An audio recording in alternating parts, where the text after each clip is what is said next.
Hey guys, Blake here with another video, and in a recent live stream I did my top bottom dwelling fish, and I figured it would be a good idea to do an abridged version today for those of you that aren't going to sit there and watch a really long live stream. So for those of you that are, I do them every week, so check out my channel for more details, and I'll put the link to the original in the card above.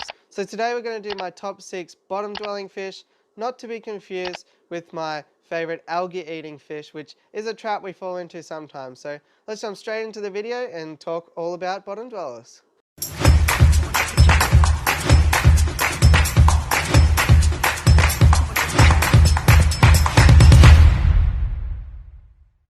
So I'll just kick off by saying that this list is not in a particular order. It doesn't lead up to my favorite bottom dweller or anything like that. They're just 6 that I keep, that I love, and that I thought you might enjoy seeing. So the first one is my newest addition, and that is my stingray.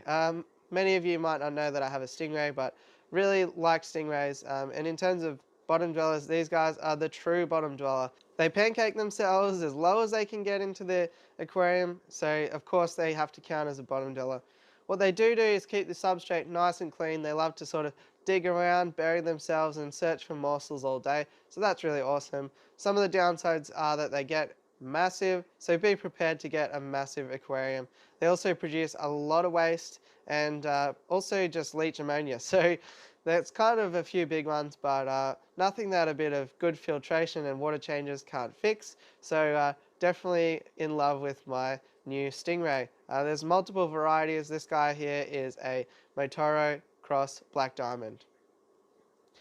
My next favorite bottom dweller are Geophagus. These are my orange head Taphoe Geophagus, and Geophagus is super cool. There's so many varieties of them, so just do a quick Google search of your favorite types. But the thing about Geophagus, it literally means earth eater, so they will be a 24/7 gravel vac for you. Keep them on sand and they will be digging through it all the time, and it's really awesome. You'll have the cleanest sand ever. They can be a little bit rippy of plants because they are sifting around in sand all day. You might have to be a bit mindful or get creative with planting the aquarium. They don't actually rip up the plants like some other cichlids do just to be annoying, but they just accidentally uproot them when they're digging through. So get creative, find a little planter thing that you can put it in and test it out. Maybe put some egg crate and plant through that so that they won't want to go and dig around the base of those plants, but I'm sure you'll be able to figure it out. Geophagus, super cool fish, quite colourful, and there's so many different types. What's not to love? Next on the list, the trusty cherry shrimp. I've got a couple of different colours, and they do come in the colours of the rainbow. So pick your favourite colour. They're super easy, super hardy. They can be kept quite cool, so it's not like you got to limit yourself really. They're great for communities, so long as you don't have anything that's going to snack on them, but they'll also make plenty of babies too. So the occasional shrimp snack is not a huge deal, and I definitely recommend everyone should keep a few cherry shrimp. Naturally, they are detritivores, which means that they're going to eat leftover food and waste and stuff like that, but it is also a good idea to specifically feed them just to make sure that they're getting the right diet too.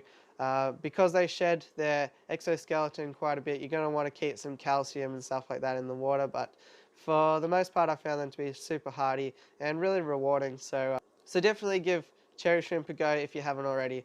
Also, I find that they're a really unique addition and one that your friends will come over, check out your tank, their eyes will go to the bottom of the tank and they'll be like, what is that cool little creature? I want some of those in my life. So yeah, they can be really fun. Definitely check out some cherry shrimp. Next one on the list, Corydoras. Once again, there are a million different types of cories. They come in, different colors, different patterning, different sizes as well. So I have these jewelry eye cories, I have some pygmy cories, and they are really cool. So they will zip around the bottom, clean your substrate and do all that stuff. Don't keep them on anything too sharp because they might sort of have a few barbell issues, and that can have lead-on issues as well with them trying to find food and stuff like that. So I have kept them on gravel, but just make sure if you do, it's pretty smooth gravel and you shouldn't have too much of a problem. Best bet is sand or a clay substrate. So give those a go. They're pretty easy to breed for the most part, and they're very, very peaceful, so you shouldn't have too many dramas keeping Corydoras. Be mindful that they do have little spikes that do come out when they're threatened, so if you are going to keep something with them that can put them in their mouth, well, you might end up with 2 dead fish because they might attempt to eat one, the barbudas come out, they get stuck, and it's just a bad time for all involved. So yeah, really cool fish are the Corydoras. They like to eat worms and stuff like that, so they'll love you if you drop in some bloodworms and that sort of stuff for them. So check out some Corydoras. Next one on the list are the literal hoovers of the aquarium hobby, Bristlenose Plecos. They don't get too big, they don't get too boisterous, and they'll pretty much leave most fish alone. Also, they're pretty well equipped to defend against other fish too, so you can keep them with things that are slightly higher on the aggression scale, though I wouldn't recommend doing it just for the fun of it. Again, really easy to breed, just keep a lot of caves for them and they'll be pretty happy. Your glass will be spotless, and yeah, it's just a good time keeping Bristlenose Plecos. Make sure you do feed them some algae wafers and also have fun with it. Try out some cucumber, zucchini, watermelon, and other fruits and vegetables. It can be a really fun science sort of experiment. Also get the kids involved, why not? And last on the list is one of my personal favorites, the Apistogramma. I keep 4 types of Apistos: Agassizii, Panduro, Cocytoides, and McMasteri, and I love each and every one of them. Pretty easy to breed and really rewarding. A bit more of a boisterous sort of fish, but for the most part they'll get along in colonies and stuff like that, so it's not too big of a drama. They get super colourful. I'm sure you'll find a colour that will suit your needs, and they can make a great centerpiece sort of pairing if you've got a larger sort of aquarium, like maybe a 15-gallon or a 60-litre tank. You can comfortably keep a pair in there, breed them out, have a heap of fun, and they also won't bother your plants too much. They'll mostly sort of rip apart any dead pieces and stuff like that. So Apistogramma's awesome fish. What a way to finish off this video. If you like this video, please like, subscribe, and all that fun stuff, and I'll catch you on the next one. Thanks for watching.